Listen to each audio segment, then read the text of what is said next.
Kilroy is recording a programme on women bosses, so if you have any views on working for a woman, or if you are a woman with a high-powered job and have experienced problems, then phone Kilroy on 01 811 2211. Over on BBC2 shortly, the mailman brings a bombshell for the 4077th MASH, and that's followed at 9:25 by Campaign, and the infighting continues at the agency as the election is announced. Here on 1 at 9:30, QED investigates the possible link between poor diet and children's social and academic performance. And that's in half an hour. The 9 o'clock news from the BBC with Michael Buerk and Debbie Thrower.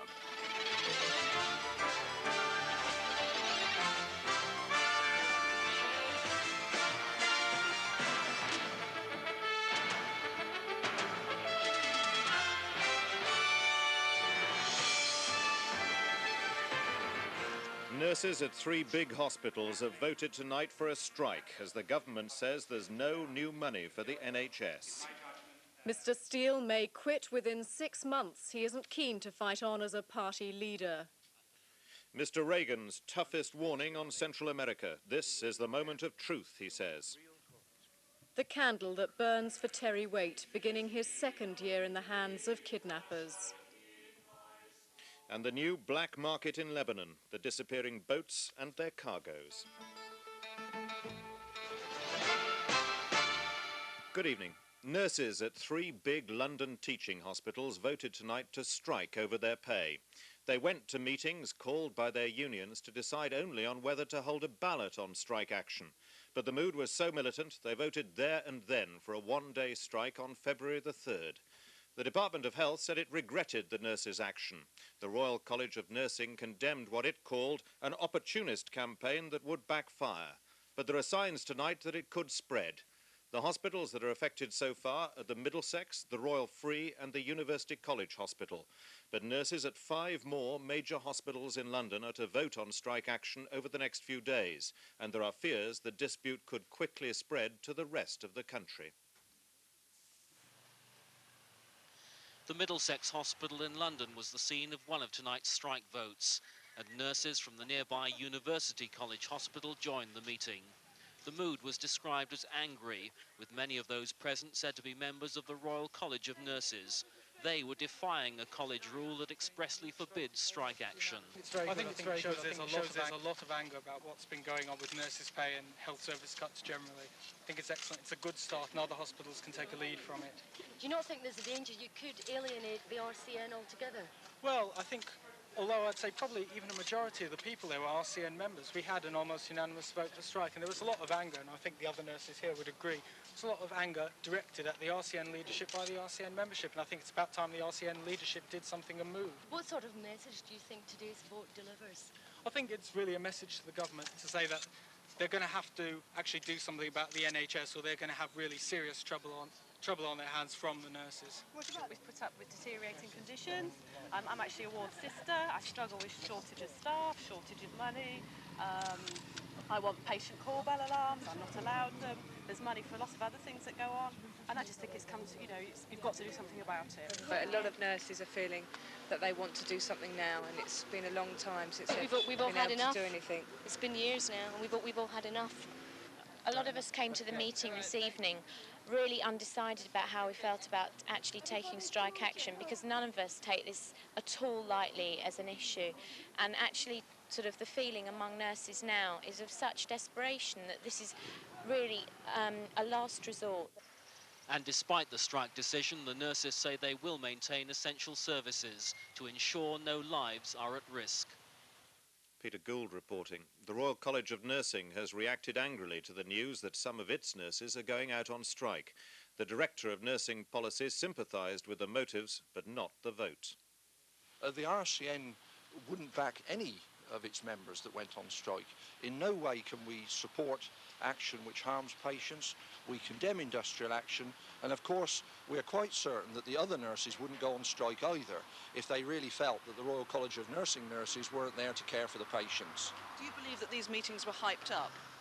Well, there's no doubt about it that there appears to be an opportunist campaign going on to take advantage of the present situation. Three of the medical profession's leading figures say they're dismayed that the government hasn't responded to their pleas for more money for the health service. Last week, the presidents of the three Royal Colleges of Surgeons, Physicians and Obstetricians said their fears for the future of the NHS had been allayed after a meeting with the Health Secretary John Moore. But tonight they said they'd been disappointed. George Pinker, the president of the obstetricians and gynecologists, claimed Mr Moore had agreed that more money was needed.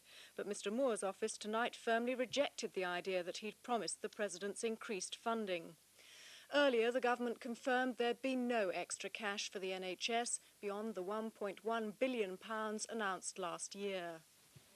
It's just a week since Britain's top doctors expressed themselves satisfied the government would get to grips with the health service's problems.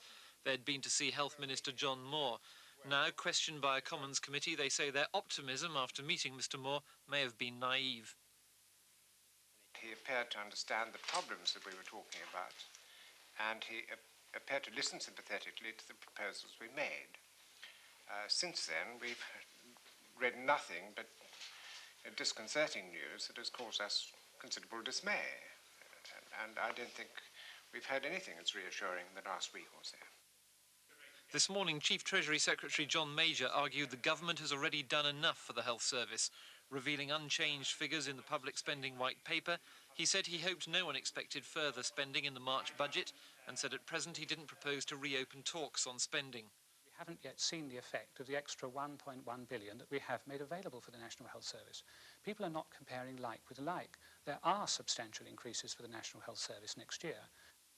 In fact, an extra £900 million will go to United Kingdom hospitals and clinics next year, but experts say £750 million of that will be eaten up by the higher inflation rate the health service encounters when buying its specialist equipment. A further £300 million will go on extra work caused by the increasing age of the population and new treatments, leaving a deficit of £150 million. Any extra money must be freed by other measures such as cutting costs. Mr Major does not even provide enough money to cope with health service inflation. The result is that the health service faces ward closures, bed losses and increasing demoralisation amongst nurses and low-paid staff. One open question is whether the Nurses' Pay Award will have to come out of existing NHS funds or whether the government might help out. Certainly the Treasury line is that just because there's more money coming in, that's no reason to let up on spending. And it looks as though tax cuts remain the first priority. The Liberal leader, David Steele, has said that if the merger with the SDP goes ahead, it's most unlikely that he'll run for the leadership of the new party, but he didn't rule it out completely. Mr Steele also said that if the merger is rejected, he'll definitely step down. Judging by the timetables for leadership elections in both situations, Mr Steele may be out of frontline politics within the next 6 months. Ever since the general election, Mr Steele has talked of the possibility of resigning. Today he spelt it out. Without a merger, he would definitely go. With a merger, he would probably go. I'm telling you truthfully that it is most unlikely that I shall wish to be a candidate. But various people have said, don't for heaven's sake slam the door ahead of the formation of the new party. And I'm not slamming the door, but I'm saying quite openly to friend and foe alike, it is most unlikely that I shall wish to be a candidate. Mr Steele's colleagues are convinced that this isn't just another tactic in the long-running merger saga. They believe that he really does want to stand down and he would need a lot of persuading to do otherwise. Mr Steele was badly hurt by last week's disastrous rejection of the policy agreement he reached with the SDP leader Bob McLennan. Before that, he was keen to run as leader of the new merged party. Now he's prepared to limit his ambition to trying to get the new party off the ground. His fellow Liberal MP, Paddy Ashdown, is widely seen as the favourite to succeed either as leader of the Liberals or of the new party. Good points, photogenic and hard-working. Among his bad points, he doesn't always appear consistent on policy. Alan Beath, Mr Steele's deputy, would be another likely front-runner. A majority of Liberal MPs would probably back him. Solid and intelligent to his supporters, not sufficiently exciting to his detractors. The race could start very quickly if Mr Steele and Mr McLennan's merger plans are rejected by the Liberals this weekend. There are widely conflicting views about what will happen at the Special Assembly. Some Liberals are convinced that they'll get their way. To others, there's still everything to play for. John Prescott has decided not to challenge Roy Hattersley for the deputy leadership of the Labour Party. Mr Kinnock has welcomed that and again called the whole thing a distraction. Mr Prescott says he now has an undertaking that this year's party conference will debate the role of the deputy leader. He believes it should involve campaigning, organising and recruiting outside Parliament. That's rejected by Mr Kinnock. The Ben Healy election so damaged Labour in 1981 that this year Neil Kinnock has tried from the start to talk John Prescott out of forcing a contest. But Mr Prescott has roamed the country, preaching his message that the deputy leader should concentrate not on Parliament, but on organising a mass party in the country, a view his leader again turned down flat at their final meeting this morning. Kinnockites say the only people formally supporting John Prescott were his local party in Hull last night. Even the Tribune group were discouraging. This morning, the National Union of Seamen, his sponsoring union, persuaded him to settle for a face-saving debate at Labour's autumn conference. He maintained it was not a personal issue. What I'm doing today is no reflection on Roy Hattersley. What I say is I wish to redefine the job, and it wouldn't be fair to actually measure any other deputy leader against the new way that I define the role of deputy leader. No secret here tonight that Neil Kinnock's furious with John Prescott.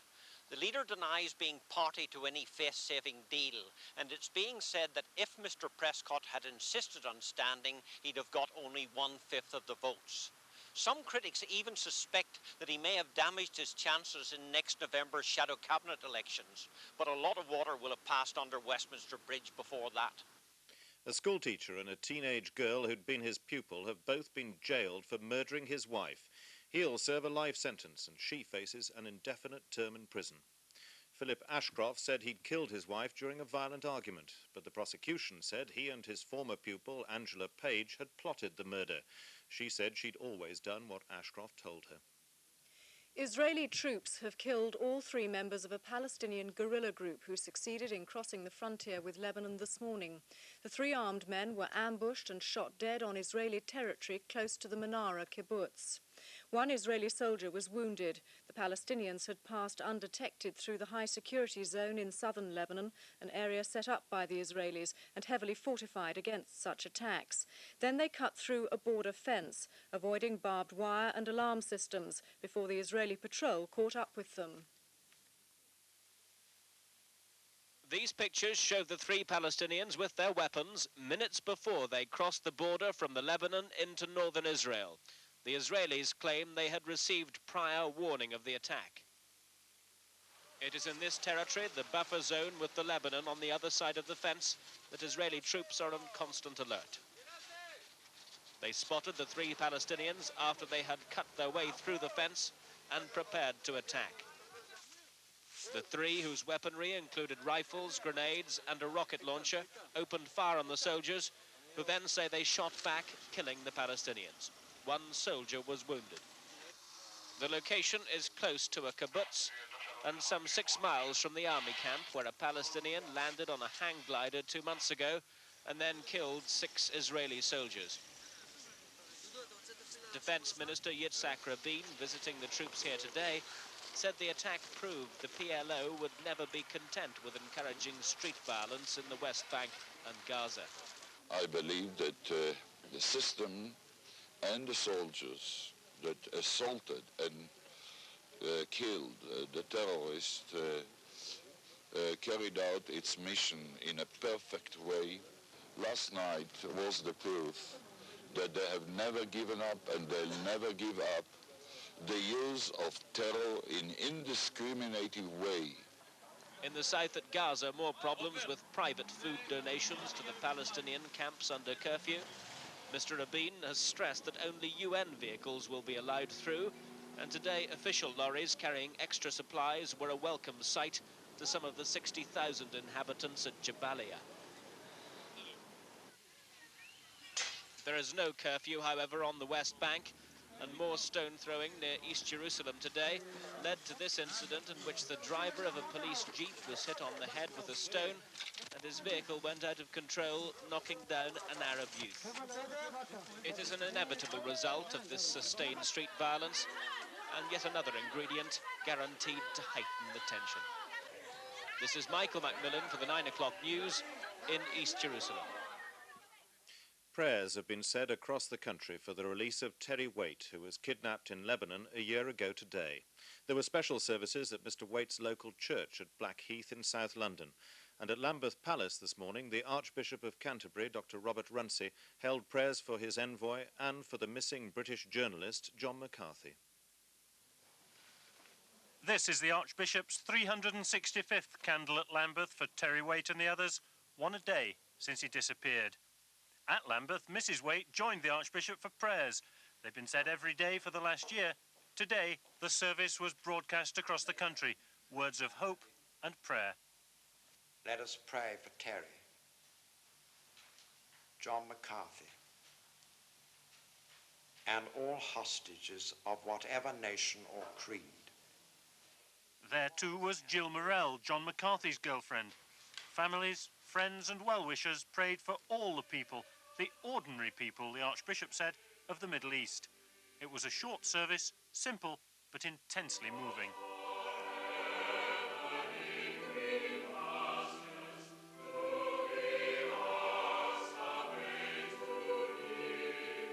Already the Archbishop's message to the captors of his envoy and friend had gone round the world on the BBC's World Service. I hope that one day you may realise Terry's burning desire for justice in the Middle East and peace, and also the sort of ways in which he's talked to me about the affection he has for the ordinary people of the Lebanon. It was a day for faith and prayer too at the Waite's own parish church in Blackheath, where to many of the congregation, Terry Waite was a personal friend. Across the country, people who believed or just hoped in the power of prayer were remembering Terry Waite, John McCarthy and all the other hostages. The state of lawlessness in Lebanon has created a climate ripe for kidnap and extortion. Every year, millions of pounds worth of cargo disappear on their way through the Mediterranean and end up on the Lebanese black market. The situation's become progressively worse since the civil war began more than 12 years ago. Now, British investigators are unable to go there. They too have become targets for murder and kidnap in the fight against organised fraud. Lawlessness thrives in the Lebanon. The fighting's created a climate that makes it virtually impossible to police the country. It's a climate that's nurtured a massive black market in maritime fraud. Organised gangs regularly arrange for ships to divert from their planned course into illegal ports where the cargo's sold off and there's little chance of it ever being recovered. International maritime investigators who are based in Britain say the situation's getting gradually worse as they can no longer go into the Lebanon for fear of being kidnapped. They're having to track down the thieves from a distance, and that's causing major problems. Here we have a situation of complete lawlessness. Ships can disappear into the ports in Lebanon and nothing can be done. Cargoes are lost forever, drugs are swapped for arms, and nothing internationally is being done about it. We can't get the cargoes back, and neither can anybody else. This vessel, for instance, has got away with millions of pounds worth of goods, and investigators say it keeps slipping through their net. It's known as a phantom ship because it disappears regularly by simply changing its name. It turned up last year called the Fakhreddin. It was contracted to ship steel for a Turkish company. A Mr. Ash Kairu, acting for the ship's owners, was paid cash in advance in Geneva for the job. The company didn't know that his passport was false and that the ship's documents were forged. The scene then switched to Istanbul, where the ship took on its first load of steel last June. The rest of the cargo was loaded at Iskenderun. The vessel set sail early in July. It was meant to be heading for Puerto Rico and Camden in America, but the Fakhreddin never got there. It seemed to have vanished along with its valuable cargo. Then, some months later, the cargo was found. It turned up in Ras Salata in northern Lebanon, but there was no trace of a vessel called the Fakhreddin. Investigators believe the vessel immediately changed its name and is still operating in Lebanese waters. It's one of at least 5 phantom ships that they know of in the area. So who's behind these frauds? We believe that it's an organised Lebanese mafia operation. Similar names start cropping up time and time again, and there's no doubt about it, it's a very carefully planned and organised affair. It's very well organised indeed. This is something which really started from the 1970s, and it's been progressing ever since. It's become, in some ways, virtually a way of life, to the extent that, say, with things like electronic goods, if you want your 26-inch colour TV and associated video, you know who to go to order at a rate which beats most discount warehouses completely. Attempts have been made to crack down on these shipping frauds, which mainly hit companies operating out of the Mediterranean. But there's been little success so far. It seems that the only real solution would be for some stability to return to the Lebanon. President Reagan has made a strong appeal for more money to be sent to the Nicaraguan Contra rebels. He said next month's congressional vote on extra funding was a moment of truth for Central America. And he added, if we abandon the Contras, we'll be handing the Soviet Union one of the greatest victories since World War II.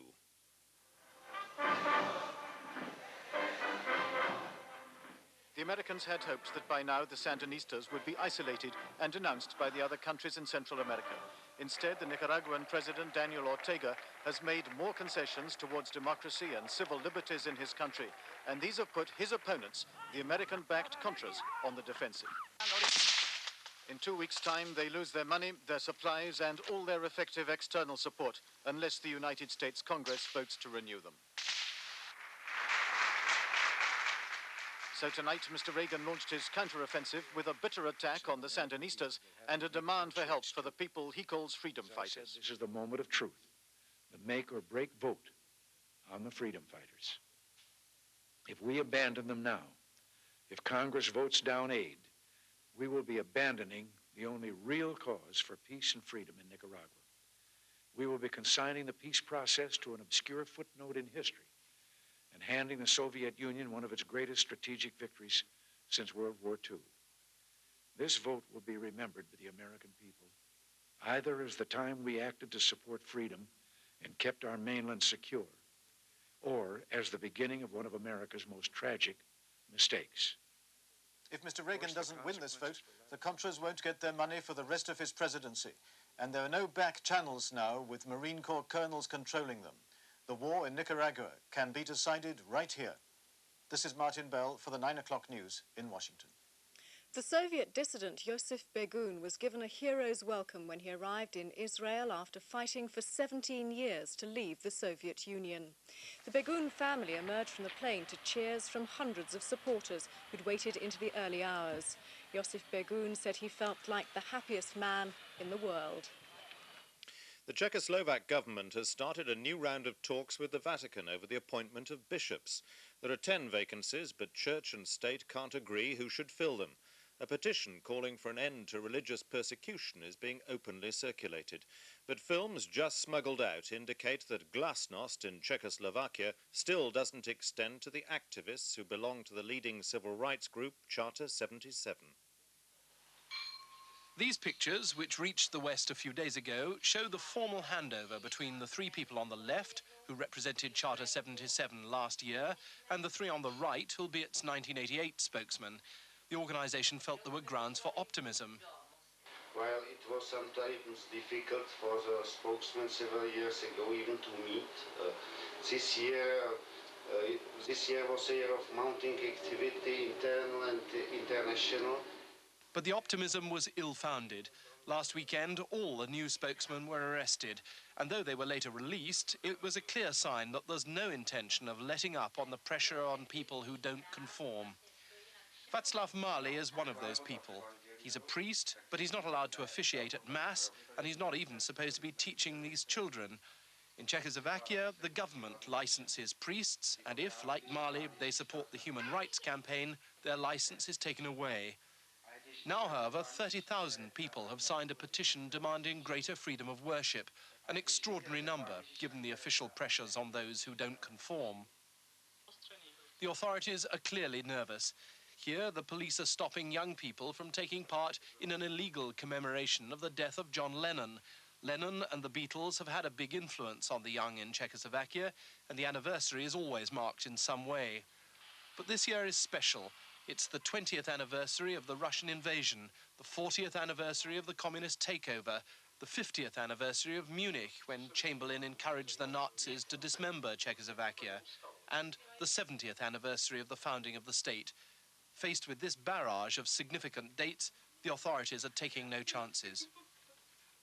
And finally, the main points of the news again. Nurses at 3 of the biggest London teaching hospitals have voted to go on strike. Their action will last 1 day and it'll be on February the 3rd. And David Steele says it's most unlikely he'll stand as leader of a merged party, and he intends to quit as Liberal leader if the merger doesn't go ahead. And that's the 9 o'clock news tonight. From Debbie and me, good night.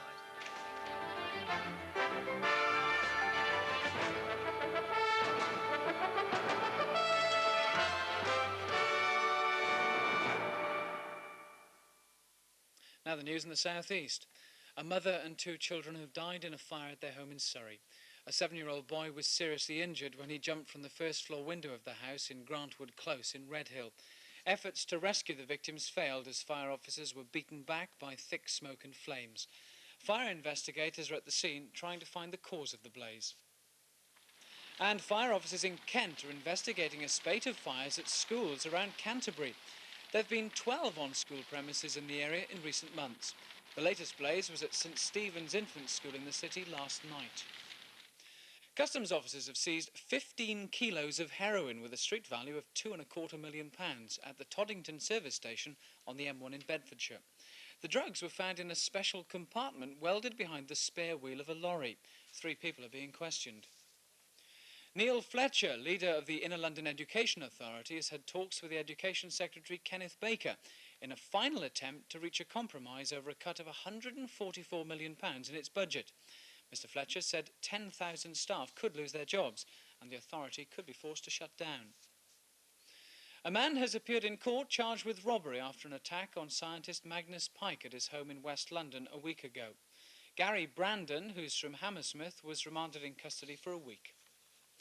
The London Borough of Brent has the worst council rent arrears in the country. According to the Housing Minister William Waldegrave, more than 38% of the borough's rent income is outstanding. That's £6.5 million.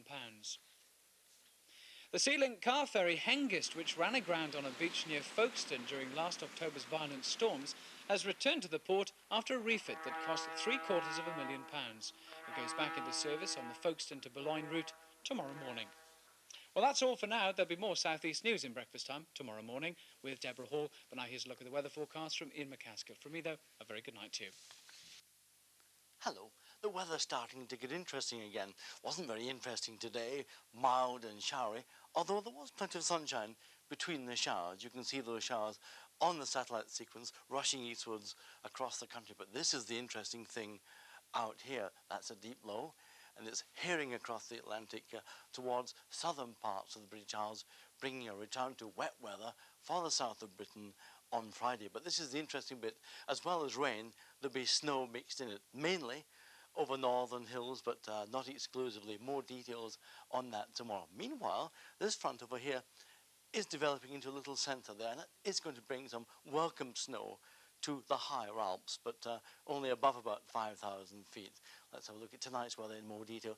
Still plenty of showers in western districts, some of them particularly of the high ground, sleet or snow, and 1 or 2 of those filtering eastwards across the country. Where they do that, it does mean icy stretches on the roads, because there's going to be quite a widespread frost, especially over central and eastern Britain, -2 Celsius, 28 degrees Fahrenheit. Tomorrow, a slightly colder day, but a less showery day. Now, there will be showers about in the morning, almost anywhere, and almost anywhere there could be of sleet or wet snow, but mainly on the high ground above about 500 feet, and still some quite heavy ones in the far north as well. But as we go through the day, many of these showers dying away, some persisting in the northwest there, but most of them dying away. A good deal of sunshine throughout the day, and some eastern districts could stay more or less dry right through the day. There will be a breeze though from the west, 10 to 50 miles an hour. That's the midday picture. Temperatures a little bit lower than today's. 5 is 41 Fahrenheit, 6 is 43, 7 is 45 degrees Fahrenheit.